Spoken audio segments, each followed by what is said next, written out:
It pleased Darius to appoint 120 satraps to rule throughout the kingdom, with 3 administrators over them, one of whom was Daniel.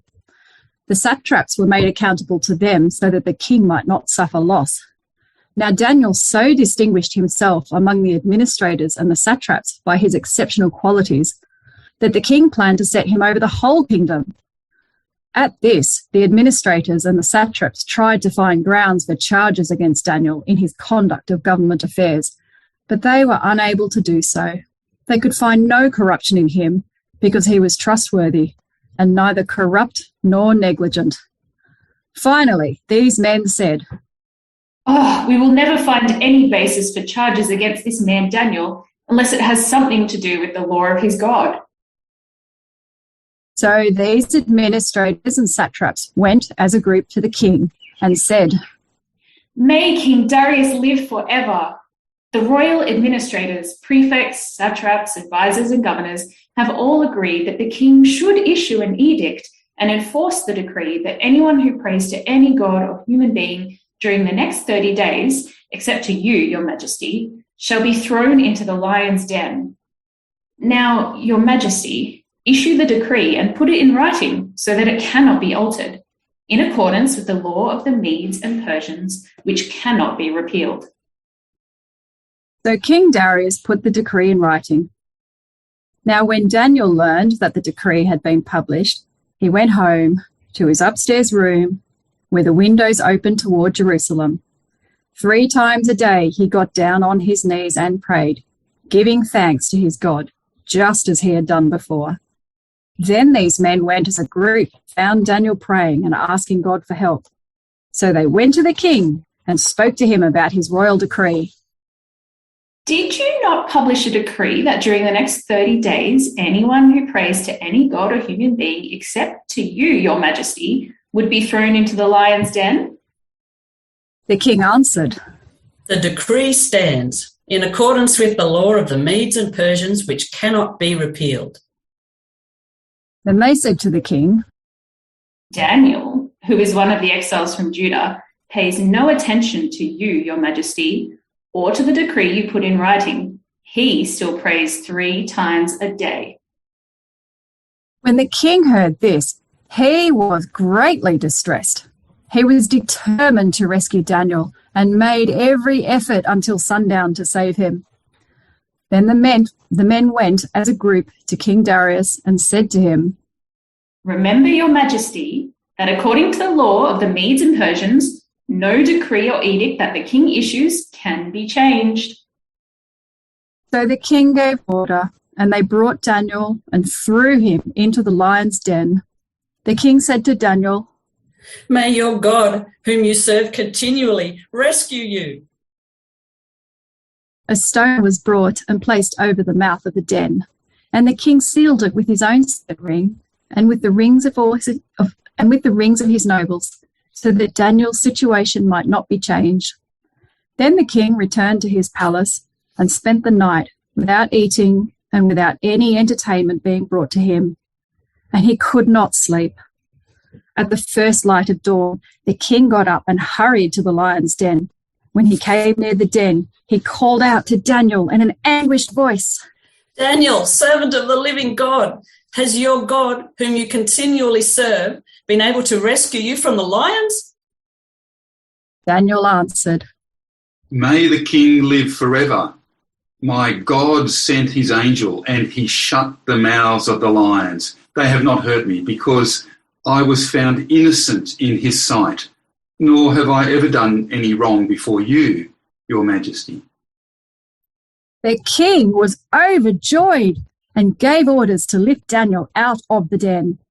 And when Daniel was lifted from the den, no wound was found on him, because he had trusted in his God. At the king's command, the men who had falsely accused Daniel were brought in and thrown into the lion's den, along with their wives and children. And before they reached the floor of the den, the lions overpowered them and crushed all their bones. Then King Darius wrote to all the nations and peoples of every language in all the earth. May you prosper greatly. I issue a decree that in every part of my kingdom, people must fear and reverence the God of Daniel. For he is the living God, and he endures forever. His kingdom will not be destroyed. His dominion will never end. He rescues and he saves. He performs signs and wonders in the heavens and on the earth. He has rescued Daniel from the power of the lions. So Daniel prospered during the reign of Darius and the reign of Cyrus the Persian. Jan van Kyk was a Dutch man who lived in the 16th century. And like many in those early years after the Reformation, he heard the biblical gospel and it changed his life. He discovered relationship with God through Jesus by faith. He discovered it and it changed his life. It turned his life upside down. It became so precious to him. And he depicted this new faith in art. He was an artist. But the Roman Catholic authorities wanted him to renounce his faith, and they arrested him. They tortured him. And through the torture, the days, the weeks of torture, they offered him his freedom, provided he would renounce his faith. But Van Kyk refused. Finally, he was put on trial, and the official said to him, "Don't you want to live?" And Jan answered, "Sure I do, but not for anything in the world would I renounce my faith." Well, the trial was finished and Jan van Kyk was burned at the stake. How would you go in that situation? If your life was on the line and someone said to you, renounce your faith, stop worshipping God, stop obeying him, stop sharing the gospel, stop praying, or you die, how would you go in that situation? See, we all hope that we'd prove faithful, right? We all hope that no matter what, we'd keep trusting God, no matter what the threats, what the pressure. Maybe you and I will never have it put to us quite so starkly, abandon Jesus or die. Maybe we will, but even if we don't, we all face this same basic choice that Van Kyk faced. We face it every day, over and over again. It's a choice between trusting God and obeying human commands. This choice, it's a choice between trusting God and giving in to human pressure. I don't know whether you or I will ever find ourselves in a torture chamber for our faith like Van Kyk did, but we all face pressure to renounce our faith, to deny it, to hold back from fully living it out. A friend tells you that you shouldn't give up your career and go to Bible college. An uncle tells you not to take your family to that unsafe developing country to become a missionary. A financial advisor tells you that you shouldn't give so much money away. A newspaper columnist tells you that you have no right to share your faith with others. A government tells you that Christianity is illegal and you can't gather to worship. It comes in a myriad of different forms, doesn't it? But we all face pressure daily to not live for God, not obey him, not trust him. How do we resist?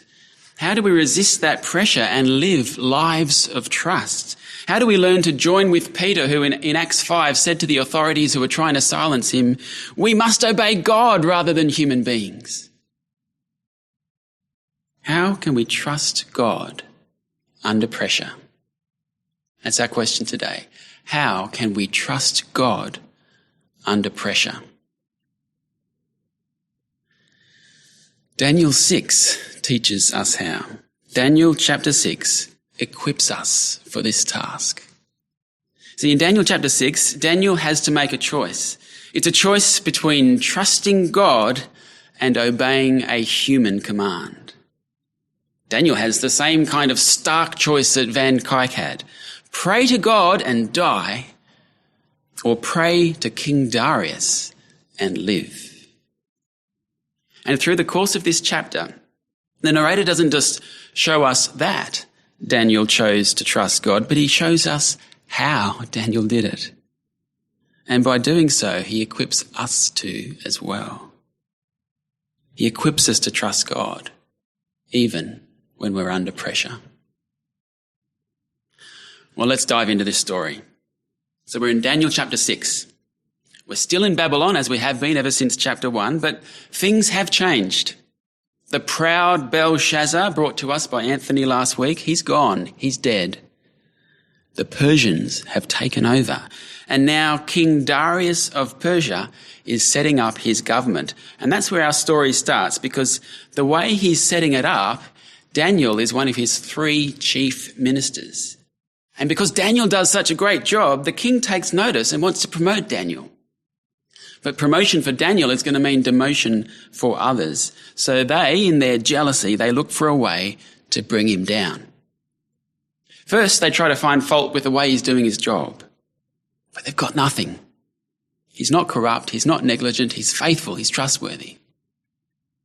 But then they have an idea. Verse 5. We will never find any basis for charges against this man Daniel unless it has something to do with the law of his God. That's how they're going to bring him down. The law of his God. Now take note of that phrase, the law of his God. It's going to become a crucial theme in this chapter. So the conspirators, they go to the king with their plan. Verse 7, have a look. Verse 7, the royal administrators, prefects, satraps, advisors and governors have all agreed, they say, that the king should issue an edict and enforce the decree that anyone who prays to any god or human being during the next 30 days, except to you, your majesty, shall be thrown into the lion's den. So here's the trap. Convince the king to make a law that Daniel is bound to break. And to make it watertight, they need to get this new law in writing. Verse 8. Now, your majesty, issue the decree and put it in writing so that it cannot be altered, in accordance with the law of the Medes and Persians, which cannot be repealed. So King Darius put the decree in writing. The king has taken the bait and the trap is laid. Which means Daniel is going to have a choice, isn't he? Pray to God or pray to Darius. Obey the law of God, which says worship God alone, or obey the law of the Medes and Persians. You see, it's a choice between 2 rulers, God and Darius. It's a choice between 2 sets of laws, the law of God and a law made by a man. 2 rulers, 2 laws. Which will Daniel trust and obey? It's not going to be easy for Daniel to say no to Darius and his law. I mean, just think about the situation that Daniel finds himself in, this imposing situation. See, Darius is the king of this new, powerful empire. And his laws are immutable. They can't be changed. We saw that in verse 8, didn't we? And not only that, but this law, it comes with the death penalty. Break it and you're thrown to the lions. This is the imposing situation before Daniel. All-powerful king, an immutable law, and a horrible, violent execution awaiting. Daniel has to choose between 2 rulers, between 2 laws, and it's Darius's human-made laws that seem really imposing right now. Do you feel that way too about the human-made laws pressuring you not to trust God? The things people say, the pressures they exert, telling you, persuading you, pushing you not to trust God, not to worship him, not to pray, not to sacrifice your life for Christ, not to walk that harder but better road, not to lay down your lives in the service of others. Do these human-made laws, these human voices, do they feel imposing to you? The laws of the Medes and Persians of our day. Immutable, powerful, punishable by death, irresistible. Is that how they feel? Well, let's see how Daniel goes with this imposing situation. Verse 10, we'll keep reading. Now, when Daniel learned that the decree had been published, he went home to his upstairs room where the windows opened toward Jerusalem.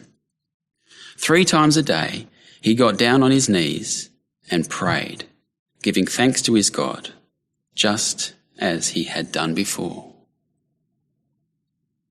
It's quite something, isn't it? Daniel knows the decree. He knows the death penalty looms. He knows that the laws can't be changed. And yet when he's given this choice between praying to God and praying to Darius, when he's given this choice between obeying the laws of God and the laws of the Medes and the Persians, he chooses God. He's willing to die for God. He'd rather be thrown into a pit of lions than change his habit of praying to God. I mean, this is an incredibly stressful situation for him, isn't it? I mean, if anything was going to cause anxiety, surely this would. But Daniel's unflinching. Doesn't lose sleep. He doesn't go off his food. He doesn't try to use his power to lobby the king or change the law. He doesn't complain that it's unfair. He just goes and does what he has always done. He gets down on his knees and he prays. This is incredible courage. It's incredible trust. I think this is a really attractive picture of trust, don't you? Don't you want to be like that? Facing your problems, your crises, your pressures with this kind of calm, confident trust. How does Daniel do it? How does he? How can we trust God under pressure? Well, let's keep following the story. Next, Daniel's enemies catch him breaking the law. They catch him praying to God. And then they go back to the king and they dob Daniel in. And King Darius is distraught, isn't he? Verse 14. Have a look. When the king heard this, that is, that Daniel had been caught by the law, he was greatly distressed. He was determined to rescue Daniel and made every effort until sundown to save him. See, don't forget, Darius thinks Daniel is fabulous. He wants to promote Daniel to the highest office in the land. Darius didn't want this. He didn't intend for this. This has all gone wrong. So now this powerful decree-making king switches into rescuer mode. He wants to rescue Daniel. He makes every effort until sundown, which is when the execution must happen, to save him.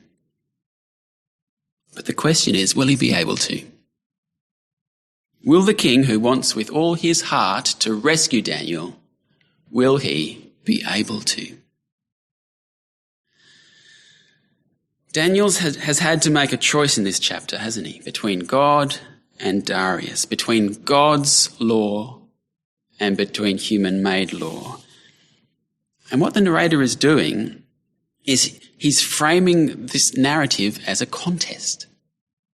That's what we're watching unfold here. It's a contest between God and Darius. Who's the better ruler?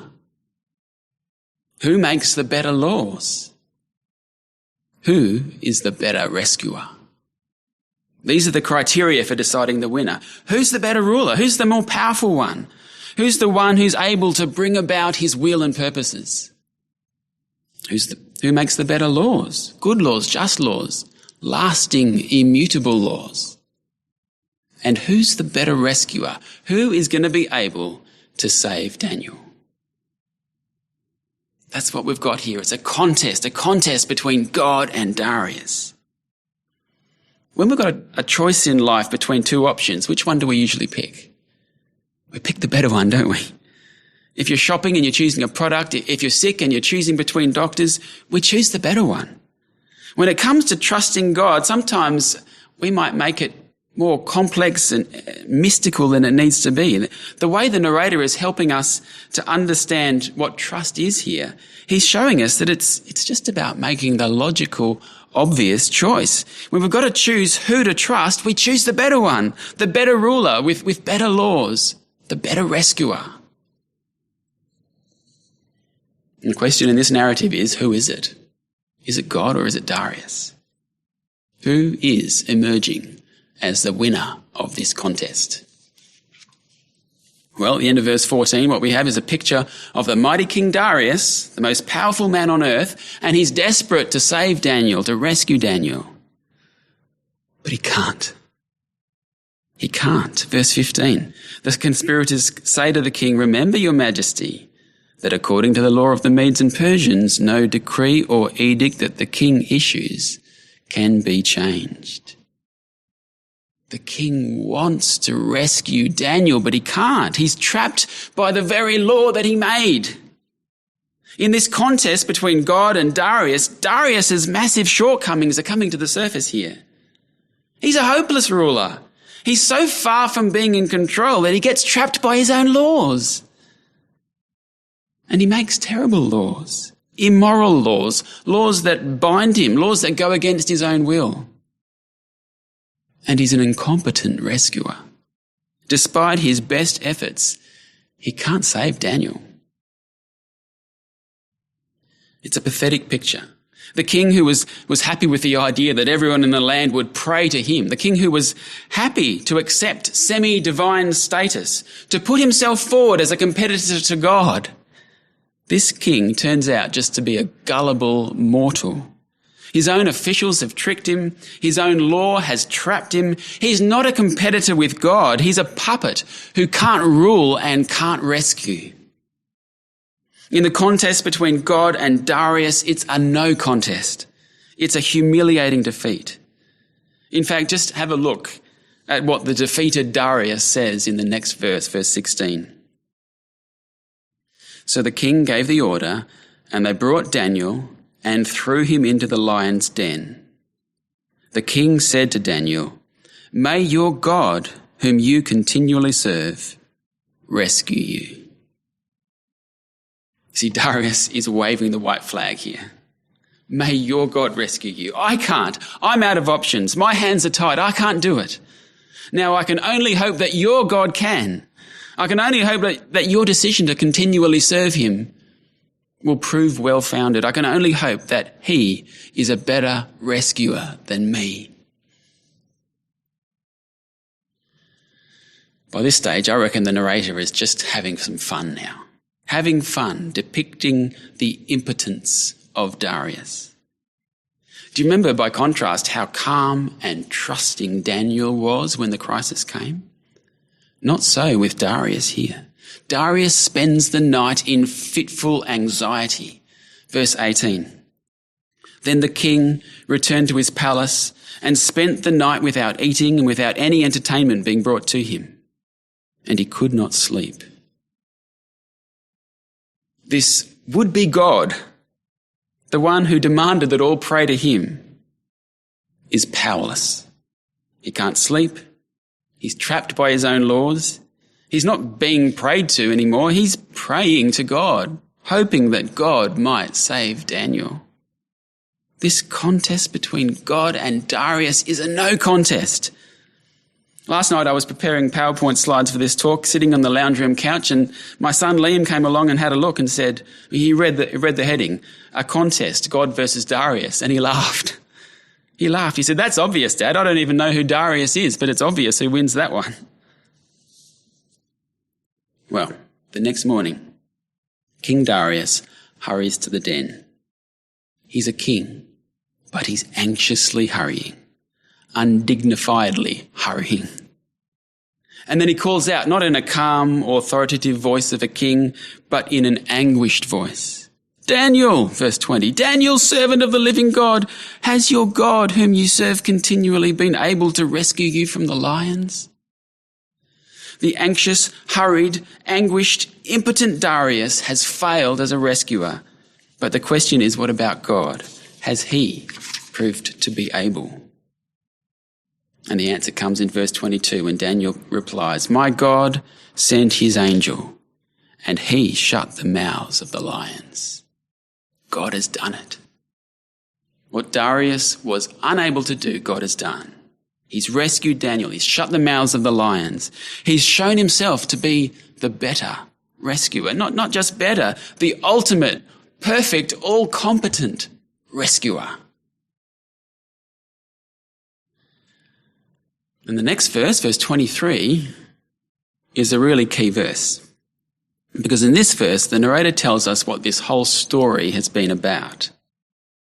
Trust. Have a look with me, verse 23. When Daniel was lifted from the den, no wound was found on him, because he had trusted in his God. The choice that Daniel has had here between praying to God and praying to Darius, it's all been about trust. When Daniel sat in that window and prayed, knowing that the death penalty awaited, that was all about trust. Daniel trusted in his God. And the question that we've been asking today is how? How was he able to do that? It turns out the answer is quite simple. He was able to do it because he knew what God is like. He knew what the narrator in this story is showing us. That God is the better ruler, the sovereign ruler. That God makes the better laws, perfect laws. And that God is the better rescuer, an all-competent rescuer. That's why Daniel was able to trust God. That's why we are able to trust God when we're under pressure too, because we know that this contest between God and whatever human is pressuring us, it's really a no contest at all. God is the perfect ruler. He makes the perfect laws, and he's the perfect rescuer. And that's what Darius, the one who wanted to compete with God at the start of the chapter, it's what Darius has now learned. Have a look at the decree that he issues at the end of this chapter. Verse 26. I issue a decree that in every part of my kingdom, people must fear and reverence the God of Daniel. It's very ironic, isn't it? Just a little earlier, he'd issued another decree. Everyone must pray to me. But now in this second decree, it's flipped, isn't it? Everyone must fear the God of Daniel. But hang on, how can he do that? What about the fact that the laws of the Medes and Persians are supposed to be immutable and unchangeable?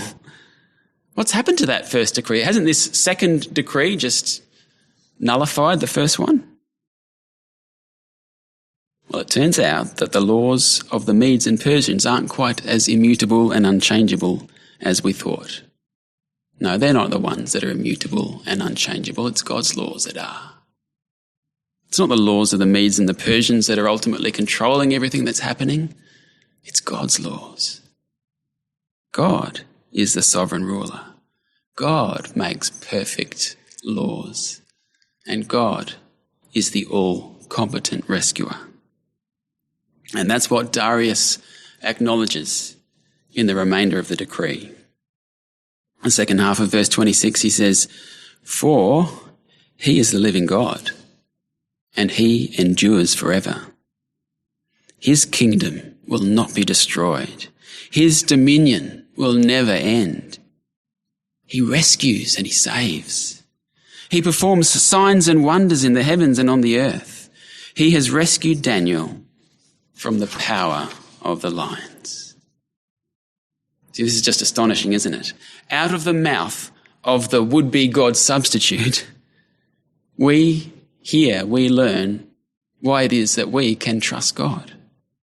It's because he's the sovereign ruler, the living God, powerful and active. It's because he makes perfect laws, eternal, immutable ones. His dominion will never end. And it's because he is an all-competent rescuer. He has saved Daniel. He rescues and saves. How can we trust God under pressure? Because he's worth trusting. He's better. He's best. Ruler, lawmaker, rescuer, it's a no contest. Why would we choose any alternative? Why would we put our trust in anyone or anything else?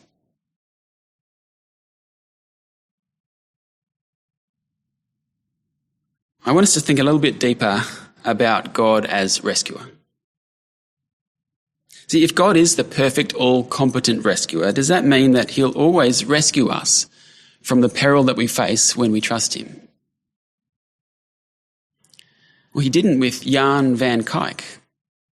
He was tortured. He was executed.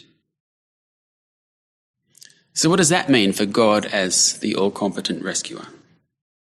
Is he only a rescuer sometimes? Because if that's the case, it makes it a bit harder to trust, doesn't it? I want us to notice one more little detail from the story in Daniel 6. When Daniel went to his upstairs room and he prayed, do you remember which direction he faced when he prayed? It was towards Jerusalem, wasn't it? And do you know why he faced towards Jerusalem when he prayed? It's because of his hope in God's promises.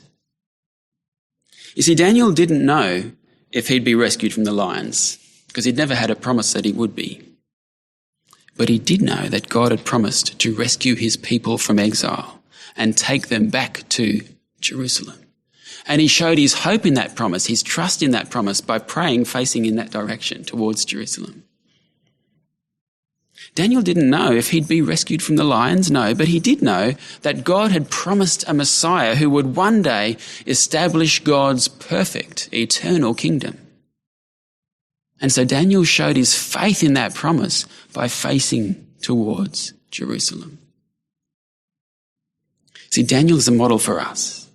When you and I, when we step out in risky, dangerous trust, we don't know if God's going to rescue us from the peril that we will find ourselves in. He might, he's certainly able, but we don't know. There's no specific promise there. We might end up like Van Kyk. We might end up like many of our Christian brothers and sisters through the centuries before us who've suffered, who've died for Christ.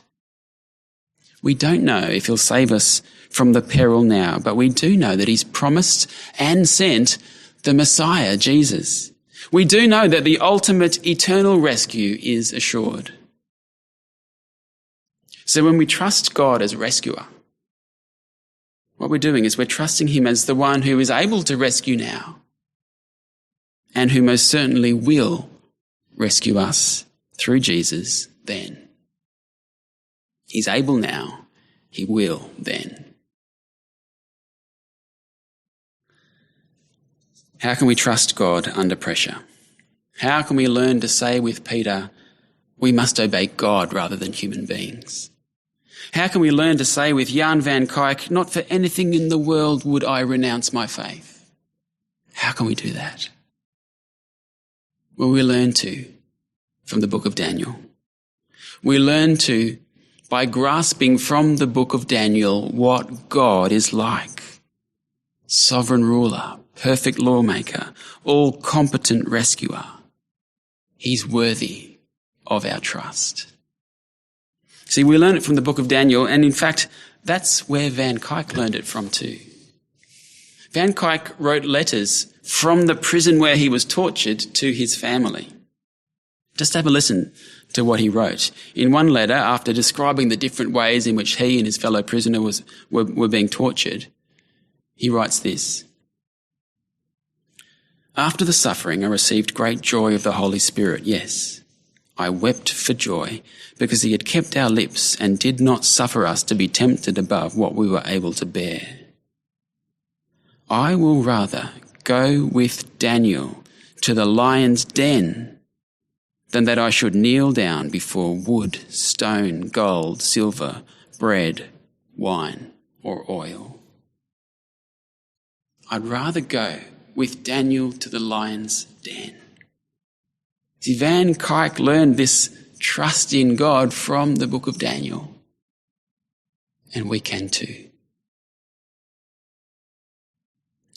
Last week, the Taliban took over Afghanistan, making Afghanistan one more country in a long list of countries around the world where the force of law is used to stop Christians from worshipping God. See, those human Taliban rulers and their human-made laws, they would seem pretty imposing right now if you were a Christian living in Afghanistan. They'd seem immutable, powerful, in control. They're not. God is. This week across Sydney, millions of Sydney-siders are under lockdown pressure, losing jobs, feeling financial strain, missing human connection. And under pressure, many are turning to God substitutes, God alternatives, alcohol, addictions, food, unhealthy entertainments. Wherever we are, whether it's Taliban-controlled Afghanistan or COVID-controlled Sydney, wherever we are and whatever the pressures that we're under, God is the sovereign ruler. He's the perfect lawmaker. He's the all-competent rescuer. Let's live courageous, hope-filled, mission-driven lives of trust. Let's pray. Dear God, Almighty God, sovereign ruler, perfect lawmaker whose dominion is eternal, gracious, all-competent rescuer who saved Daniel and who saves us through Jesus. May we never lose sight of who you are, and may knowing who you are, equip us always to live lives of trust. For your sake and in your name we pray. Amen.